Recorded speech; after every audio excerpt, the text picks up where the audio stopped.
Bienvenue dans ce tutoriel d'explication du jeu Alvel Battle. Dans ce jeu, vous incarnez un chef de guerre. Votre objectif est de rallier différentes créatures dans votre camp afin de gagner la bataille. Voici la composition du jeu. Il y a 7 cartes créatures, 8 jetons d'action, 21 cartes objets et 7 jetons de victoire. Les cartes créatures représentent les peuples que vous pouvez avoir comme alliés. Les dragons, les sorcières, les centaures, les elfes de la nuit, les orques, les vampires et les trolls. Chacune d'elles est associée à un objet. C'est en leur donnant ces objets que vous allez pouvoir les convaincre.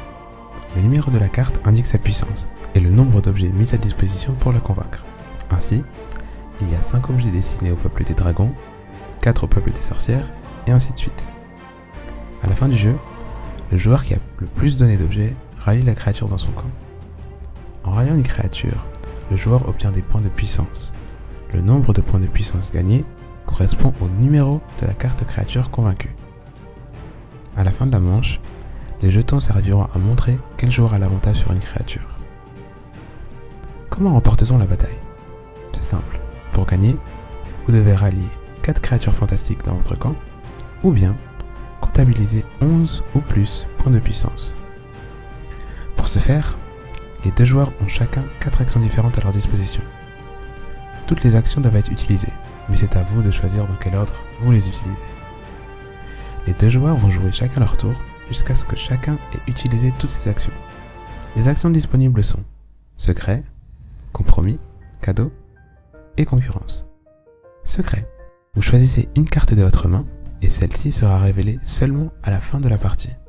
Cette carte sera prise en compte au comptage des points. Compromis. Choisissez 2 cartes de votre main et ces 2 cartes ne seront plus utilisables jusqu'à la fin de la partie. Ces cartes ne pourront pas être comptabilisées. Cadeau. Vous choisissez 3 cartes de votre main, votre adversaire en prend une et vous gardez les 2 autres. Ensuite, ces cartes sont placées à côté des créatures correspondantes. Enfin, concurrence. Vous choisissez 4 cartes de votre main et vous divisez ces 2 cartes en 2 séries, comprenant chacune 2 cartes. L'adversaire choisit une série et vous prenez la restante. Ensuite, ces cartes sont placées à côté des créatures correspondantes. À la fin de la manche, il faut compter les points. Chaque joueur révèle donc la carte qu'il a utilisée pour l'action secret. Ensuite, comparez le nombre d'objets placés à côté de chaque créature.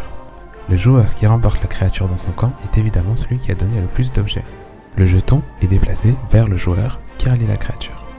S'il y a égalité, aucun des 2 joueurs ne remporte la créature. Le jeton n'est donc pas déplacé. Les joueurs calculent ensuite le nombre de créatures qu'ils ont gagnées et la somme des points de puissance qu'ils ont récoltés. Si un des chefs de guerre obtient l'objectif de victoire, la partie se termine immédiatement. Si aucun des joueurs n'a atteint l'objectif de victoire, une deuxième manche débute. Les jetons de victoire restent à leur place, les chefs de guerre retournent leurs actions et le deuxième joueur devient le premier joueur. La fin de la bataille. On récapitule. Si un joueur a remporté 4 créatures ou 11 points de puissance ou plus, la partie se termine immédiatement. Si un seul joueur atteint l'objectif de victoire, il est désigné vainqueur. Enfin, si un joueur a remporté 4 créatures et que l'autre a remporté 11 points de puissance, c'est celui qui a remporté 11 points de puissance qui est désigné vainqueur. Vous êtes maintenant prêt à rentrer dans la bataille. Et bien sûr, que le meilleur gagne.